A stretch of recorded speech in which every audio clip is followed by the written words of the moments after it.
우리 시간 다 함께 일어나셔서 하나님의 말씀을 받도록 하겠습니다. 오늘 우리에게 주신 하나님의 말씀은 시편 150편 1절에서 6절까지의 말씀.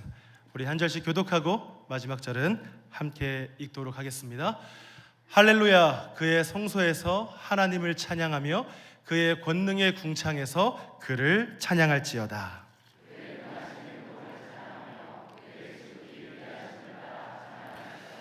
나팔 소리로 찬양하며 비파와 수금으로 찬양할지어다.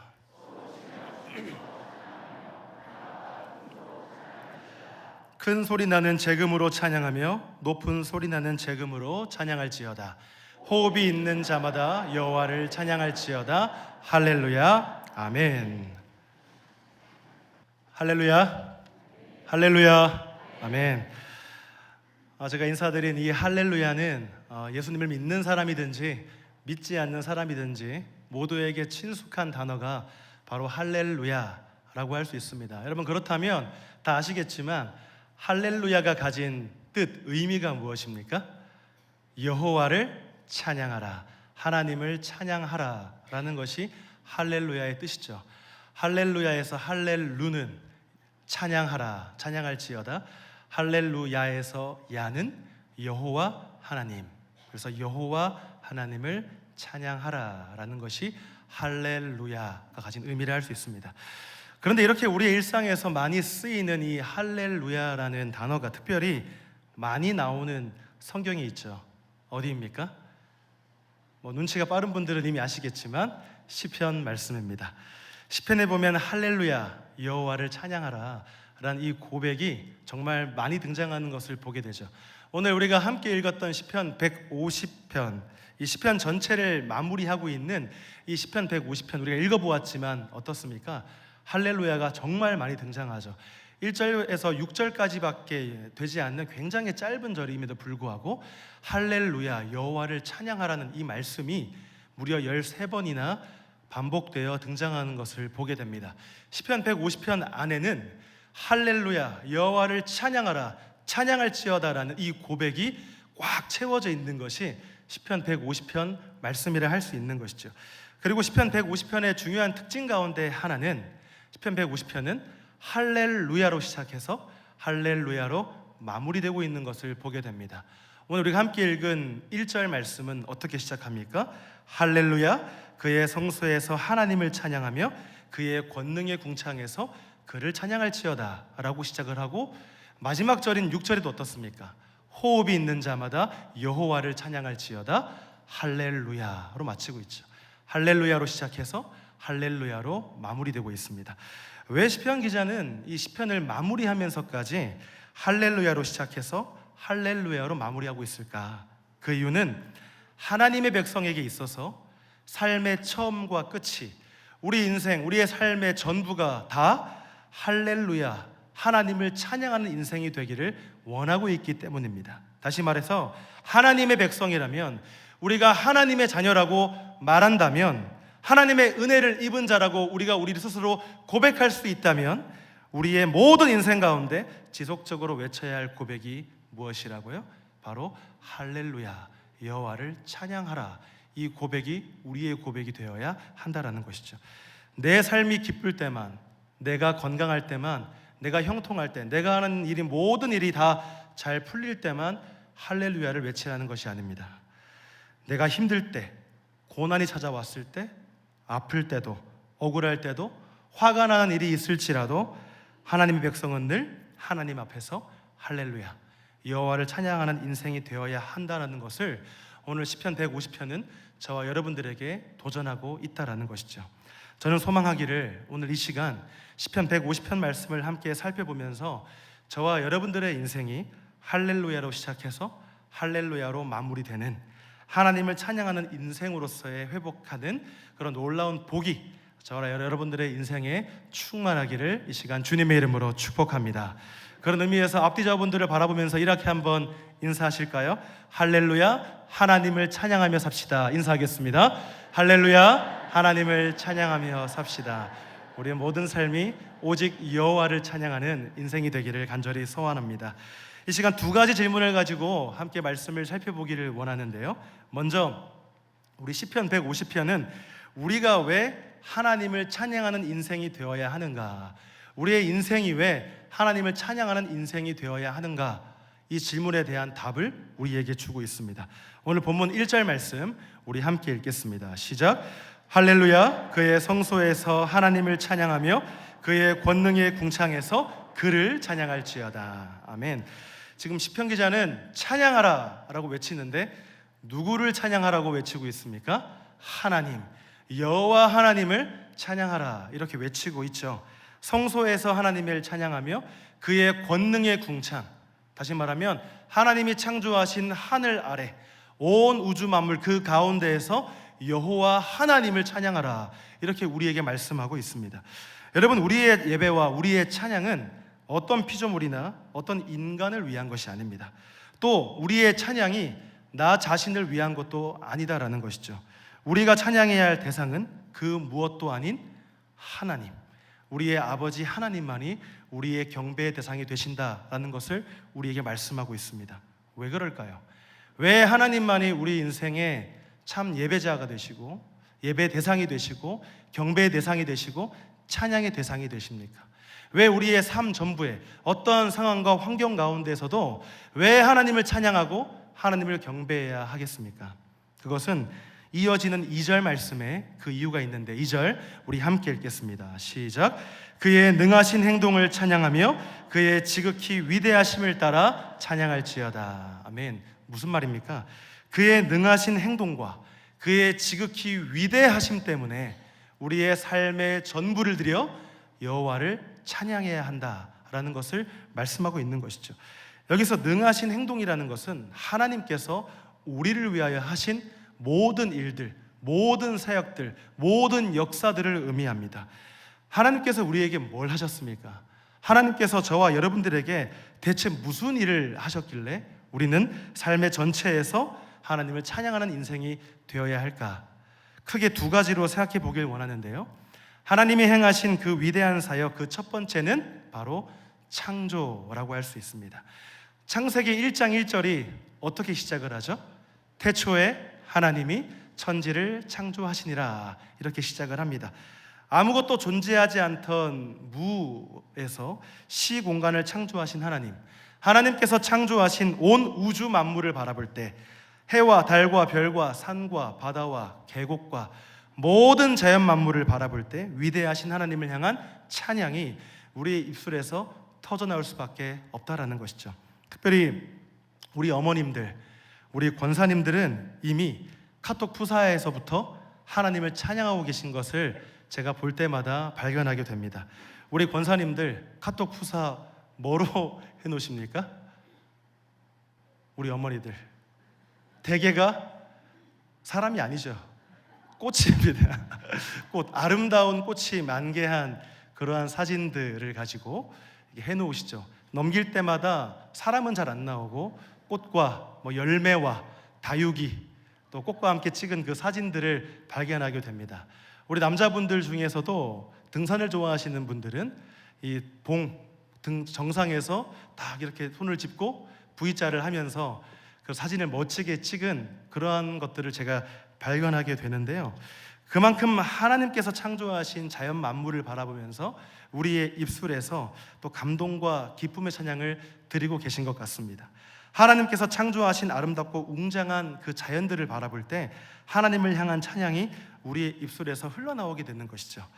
여러분, 하나님을 믿지 않는 많은 사람들도 자연을 바라보며 감탄합니다.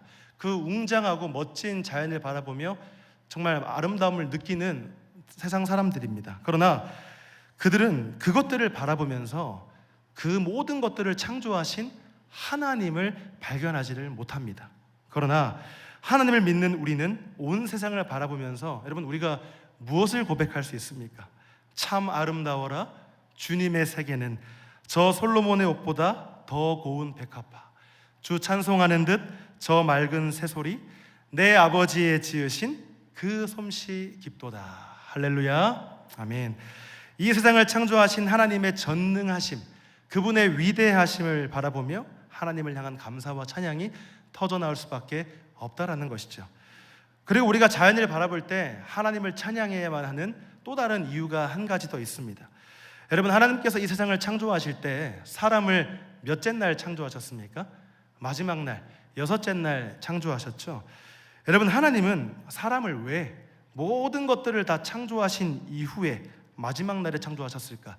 처음부터 만드실 수도 있는데, 중간에서 만드실 수도 있는데, 왜 하나님은 모든 것들을 다 만들어 놓고 마지막에 사람을 창조하셨을까?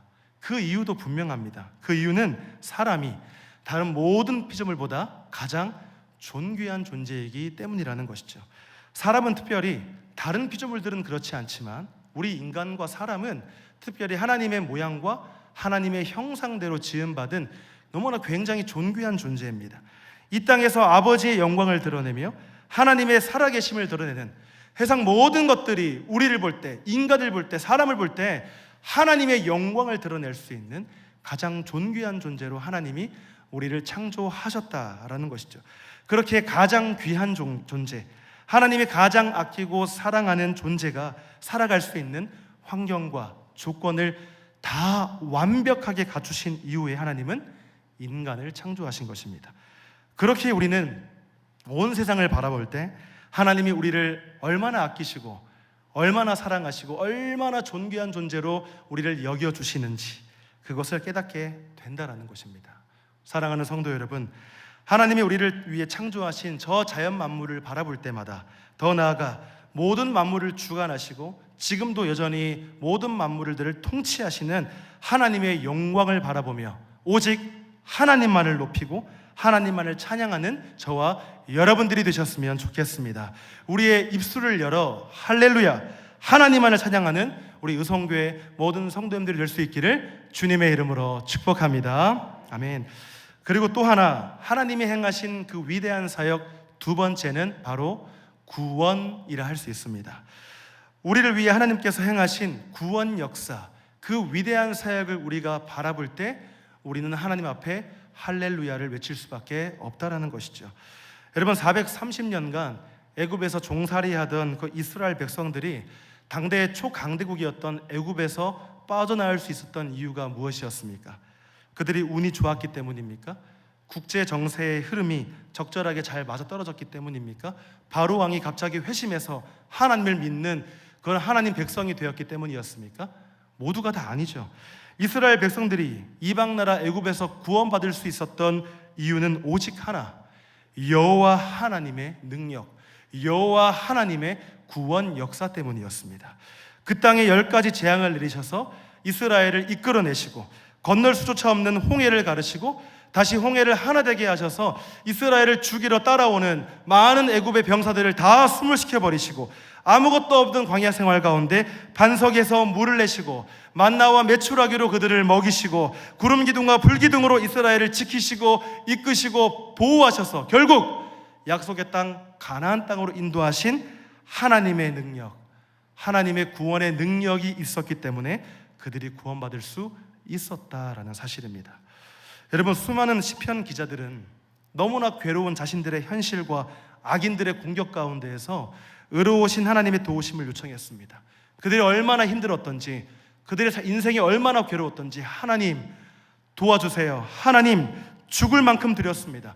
모든 걸 다 포기하고 싶고 다 내려놓고 싶을 만큼 앞이 보이지 않습니다. 하나님, 이런 나를 불쌍히 여겨주세요. 이런 나를 도와주세요. 이런 나의 외침에 응답하여 주세요. 수많은 시편 기자들은 오직 하나님만 붙들고 자신의 모든 괴로움을 아버지 앞에 토로하였습니다. 하나님의 백성들의 고통스러운 울부짖음과 눈물의 기도가 얼마나 많이 저 하늘 성전에 올라갔는지 모릅니다. 여러분, 이때 하나님은 어떻게 하셨습니까? 하나님이 그들에게 어떻게 행하여 주셨습니까? 고통 속에 외치는 부르짖음과 눈물의 기도를 하나님은 외면하지 않으시고 그들의 기도에 응답하여 주셨습니다. 그들을 고통에서 건져 주셨습니다. 그들을 구원하여 주셨다는 것이죠.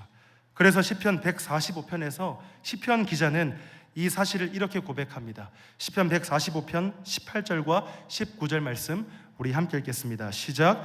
여호와께서는 자기에게 간구하는 모든 자, 곧 진실하게 간구하는 모든 자에게 가까이 하시도다.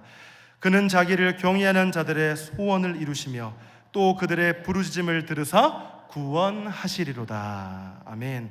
하나님께서는 자신에게 간구하는 백성들을 외면하지 않으시고 그들의 부르짖음을 외면하지 않으시고 들으사 구원의 은혜를 베풀어 주신다라는 고백을 하고 있는 것입니다. 우리의 가장 힘들고 가장 외롭고 가장 어려운 순간, 우리가 기도할 때, 우리가 아버지 앞에 외칠 때, 우리가 부르짖을 때 하나님은 우리의 기도를 들으시고 역사하신다라는 고백을 드리고 있는 것입니다. 여러분, 이러한 하나님의 역사는 오늘 저와 여러분들에게도 동일하게 적용되는 하나님의 은혜임을 기억하시는 여러분들이 되셨으면 좋겠습니다. 죄로 죽었던 우리가, 사탄의 권세에 매여있던 우리가 왜 구원을 얻고 왜 참 자유를 누리고 있습니까? 왜 지옥이 아니라 천국 소망이 저와 여러분들에게 주어졌습니까? 제 자신만 봐도 제 안에 악한 것들이 너무나 많음을 바라보게 됩니다. 제 자신을 볼 때 도저히 구원받을 수 없는, 아무런 자격도 없는 너무나 악한 죄인일 뿐인데, 나 같은 죄인을 위해 예수님은 왜 나의 모든 죄를 대신 지시고 저 십자가에서 죽으셨을까? 나를 위해 왜 살이 찢기시고 십자가에 매달려 모든 물과 피를 다 쏟아내시고 누구보다 비참하게 죽으셔야 했을까? 여러분, 그것은 그분이 저와 여러분들을 누구보다 사랑하고 계시기 때문임을 기억하셨으면 좋겠습니다. 그분이 우리를 구원하시기로 작정하셨기 때문이라는 것이죠. 태초부터 시작된 그 아버지의 약속, 구원에 대한 언약을 이루시기 위해 하나님이신 그분이 저와 여러분들을 위해 인간의 손에 죽으셨다라는 것입니다. 우리는 늘 죄짓고 아버지의 마음을 늘 아프게 하고, 여러분, 성경에 기록된 율법 중에 어느 것 하나 제대로 지켜낼 수 없는 것이 저와 여러분들을 민다치지 않습니까? 그런데 그럼에도 불구하고 그런 우리를 용납하시고 그런 우리를 사랑하시고 그런 우리를 가장 존귀한 존재로 여겨주시기 때문에 구원의 은혜를 저와 여러분들에게 베풀어 주셨다라는 것입니다. 사랑하는 성도 여러분, 그렇기에 자연 만물을 창조하시고 도저히 구원받을 수 없는 죄인을 구원하신 하나님의 능하신 행동, 이 은혜를 입은 자로서 우리는 하나님을 찬양하지 않을 수 없다라는 것입니다. 하나님만 찬양해야 한다라는 것입니다. 이 세상 그 누구도 저와 여러분들에게 참 자유와 구원을 가져다 주지 못하기 때문입니다. 창조와 구원이라는 그분의 능하신 행동으로 인하여, 그분의 지극히 위대하심으로 인하여 여러분의 입술에서 할렐루야, 날마다 하나님을 찬양하며 하나님만을 송축하는 우리 사랑하는 의성교회 우리 모든 성도님들 될 수 있기를 이 시간 주님의 이름으로 축복합니다. 아멘. 우리가 하나님을 왜 찬양해야 하는지, 그 이유가 무엇인지에 대해서 우리가 살펴보았다면, 이제 두 번째로 우리는 어떤 자세와 어떤 마음가짐으로 하나님을 찬양해야 하는지 함께 살펴보기를 원합니다. 본문 3절에서 5절 말씀 우리 함께 읽겠습니다. 시작. 나팔 소리로 찬양하며 비파와 수금으로 찬양할지어다. 소고치며 춤추어 찬양하며 현악과 퉁소로 찬양할지어다. 큰 소리 나는 재금으로 찬양하며 높은 소리 나는 재금으로 찬양할지어다. 아멘. 시편 기자는 하나님을 찬양하라는데 어떻게 찬양하라고 말씀합니까? 수많은 악기들과 춤으로 여호와를 찬양하라라고 말씀하고 있습니다. 이것을 다시 말하면 이렇게 표현할 수 있습니다. 우리가 동원할 수 있는 모든 악기를 가지고 우리의 온 마음과 온 힘을 다해 우리가 할 수 있는 모든 방법으로 하나님을 찬양하라라는 것입니다. 여러분, 하나님께 올려드리는 우리의 찬양은요, 설교 전에 있는 예배의 하나의 순서이기 때문에 우리가 찬양하는 거 아닙니다. 그냥 교회에 오면 의례적으로 해야 하는 것이기에 우리가 찬양을 하는 것이 아니다라는 것입니다. 또한 하나님을 향한 우리의 찬양은 하나님이 내게 무엇을 주실까, 내가 찬양하면 하나님이 내게 무엇으로 갚아주실까 기대하고 올리는 아부도 아닙니다. 그렇다면 무엇입니까? 우리는 하나님을 어떻게 찬양해야 합니까? 여러분, 찬양은 하나님의 능하신 행동과 그분의 위대하심으로 인해 감격으로 드리는 자발적이고 순종적인 우리의 헌신이라 할 수 있습니다. 다시 말하면 하나님의 은혜를 받은 자에게서 나오는 지극히 당연한 반응이 바로 우리의 찬양이라는 것이죠. 우리가 즐겁고 행복한 일이 있으면 자연스럽게 콧노래가 나오듯이 우리에게 행하신 하나님의 크신 은혜, 그분의 사랑, 그분의 구원 역사를, 나의 모든 인생을 이루어 가시는 그 하나님의 놀라운 은혜를 우리가 기억할 때 자연스럽게 나오는 반응이 바로 우리의 찬양이라는 것입니다. 여러분, 역대상 15장에 보시면 오벳에돔의 집에 있던 하나님의 언약궤가 이제 예루살렘으로 돌아오는 장면이 기록되어 있습니다. 이때 하나님의 언약궤가 다윗성으로 들어올 때 이스라엘 백성들이 어떤 행동을 보였는지 여러분들 기억하십니까? 이스라엘 백성들은 동원할 수 있는 모든 악기를 가지고 그들의 입술을 열어 하나님을 찬양하며 예배하는 것을 보게 됩니다. 역대상 15장 28절 말씀 우리 함께 읽겠습니다. 시작. 이스라엘 무리는 크게 부르며 뿔나팔과 나팔을 불며 재금을 치며 비파와 수금을 힘있게 타며 여호와의 언약궤를 메어 올렸더라. 아멘. 하나님의 영광이 예루살렘으로 돌아왔을 때 온 백성이 거리로 뛰쳐나와 기뻐하며 입술로 찬양하고 뿔나팔을 불고 모든 악기를 동원하여 여호와 하나님의 영광을 찬양하고 있습니다. 누가 시킨 것도 아닙니다.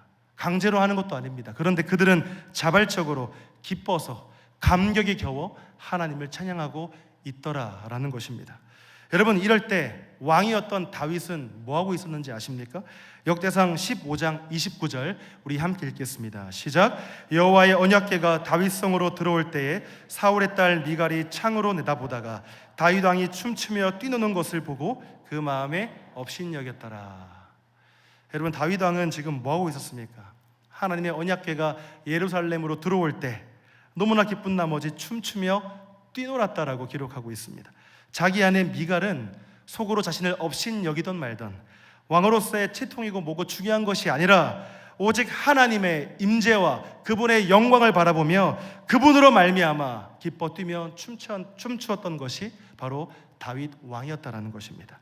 하나님이 우리와 함께 하신다. 진정한 왕이 이제 이스라엘로 돌아오셨다. 그 감격에 그는 기쁨을 주체하지 못했습니다. 억지로 마지 못해서가 아니라 난 여호와로 즐거워하겠다. 하나님 때문에 웃고 하나님 때문에 행복하고 하나님 때문에 너무나 기뻤던 것이 우리 다윗 왕의 모습이었다라는 것입니다. 그렇다면 여러분, 오늘날 저와 여러분들의 찬양은 어떻습니까? 현실은 도저히 찬양할 수 없는 상황이라 할지라도 하나님 때문에, 하나님으로 말미암아, 내 인생에 아무것도 없을지라도 하나님으로 말미암아 기뻐하며 감격하며 우리의 온 마음을 들여 찬양하고 계십니까? 하나님을 만나기 위해 주일날 이곳에 나왔는데, 아버지의 말씀을 듣기 위해 주일날 이곳에 나왔는데 하나님을 만난다는 그 설렘을 가지고 감격하며 기뻐하며 오늘 주일을 보내며 찬양하고 계십니까? 제가 금요 기도회 때 가끔씩 찬양 인도자로 설 때가 있습니다. 그러면 여러분 한 분 한 분의 찬양하는 모습을 다 지켜볼 수가 있어요. 성도님들의 찬양하는 모습을 볼 수 있다는 것이 이 찬양 인도자로서 누리는 가장 큰 감격과 기쁨이라 저는 생각을 합니다. 근데 우리 교회 성도님들은 하나님의 은혜와 사랑을 참 많이 입으신 것 같아요. 제가 여러분들의 찬양하는 모습을 볼 때 정말 마음을 다해 기쁨으로 감격으로 찬양하는 모습을 발견하게 됩니다. 여러분들의 모습을 보면서 제가 때로는 은혜를 받고 위로를 받고 도전을 받을 때가 얼마나 많이 있는지 몰라요. 여러분, 근데요, 간혹 보면 아무리 찬양하자고 해도 부르지 않고 박수도 치지 않고 멀뚱멀뚱 찬양하는 저를 지켜보시고 바라만 보시는 분들이 계십니다. 왜 그러십니까? 왜 그러시는 걸까? 저는 생각하기를 내가 너무 잘 불러서 그런 건가? 내가 너무 찬양을 잘해서 나의 목소리에 저분이 감격스러워서 나만 멀뚱멀뚱 쳐다보고 있나? 이런 바보 같은 이런 착각을 제가 할 때가 있는데요. 물론 지금 하는 이 찬양을 처음 들어서 잘 모르기 때문에, 찬양의 음정이 너무 높아서 나의 음역대로는 도저히 부를 수 없기 때문에 여러 가지 사정과 이유들이 있을 줄 알고 있습니다. 그런데요, 그러한 가운데서도 저와 여러분들이 반드시 기억해야 할 그 한 가지가 무엇이냐면, 여러분, 우리는 하나님을 예배하는 예배자로 이곳에 모인 것이 예배를 관람하러 온 관람객으로 이 자리에 모인 것이 아니다라는 것입니다.